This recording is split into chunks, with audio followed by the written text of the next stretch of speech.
like an embarrassing and self-defeating hit wicket in cricket or a self-goal in football, Mamata Banerjee's letter has totally exposed her dishonesty and also completely exposed her Himalayan failure of the TMC government in failing to implement the strong, robust legal network provided by Modi ji's central government for women's protection and women's safety. The Chief Minister of West Bengal talks about a stringent central law. Who is she trying to hoodwink?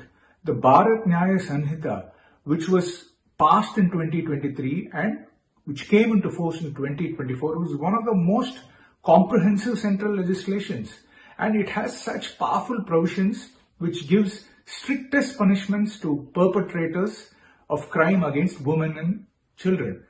And Mamata Banerjee says there is no central law. Then she talks about the need for mandated provisions to dispose cases within a time frame. Ironic that the Chief Minister, who could have transferred the case within the first week to the CBI and which could have proved very decisive in giving justice in this case, talks about disposing a case, in time provisions. The Union Minister of Women and Child Development on August 25th wrote a stinging, rebuking letter to Mamata Banerjee, citing the failure of the West Bengal government in functionalizing fast-track special courts which have been provided under a central scheme specifically for the purpose of disposing of cases in a limited time frame when it comes to sexual offences cases. The Union Minister in her letter had very clearly said that in the country, this central scheme had come to force in 2019 October, and there are about 752 fast-track trial courts and 409 POSCO courts, and more than 253,000 cases have been disposed. But the letter also cites the failure of the West Bengal government, which has a pendency of 48,000 rape and, POSCO cases. The West Bengal government had been allocated about 123 in total of POSCO and fast-track special courts, but they only gave the commitment in mid of 2023 for about 7 fast-track courts.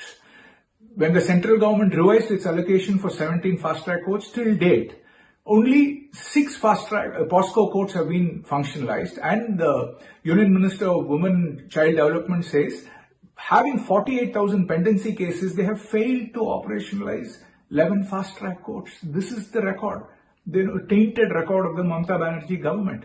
And the letter also cites, from the Union Minister to Mamata Banerjee saying West Bengal, has not done enough for the women and child helplines.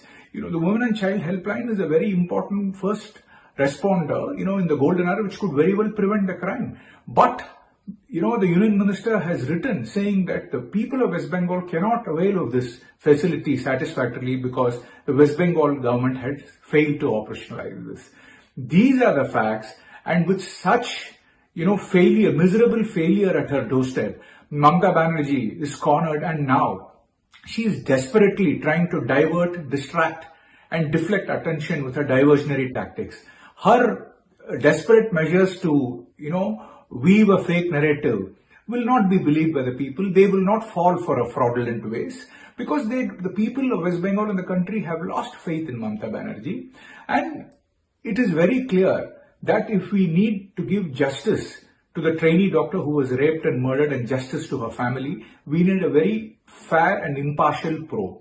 And this fair and impartial probe is only possible when Mamata Banerjee demits office. It will not be possible as long as she continues as Chief Minister. So Mamata Banerjee, your time is running out. The writing is on the wall. Stop diverting attention. Stop trying to fool people with fake narratives and tender your resignation as the Chief Minister of West Bengal immediately.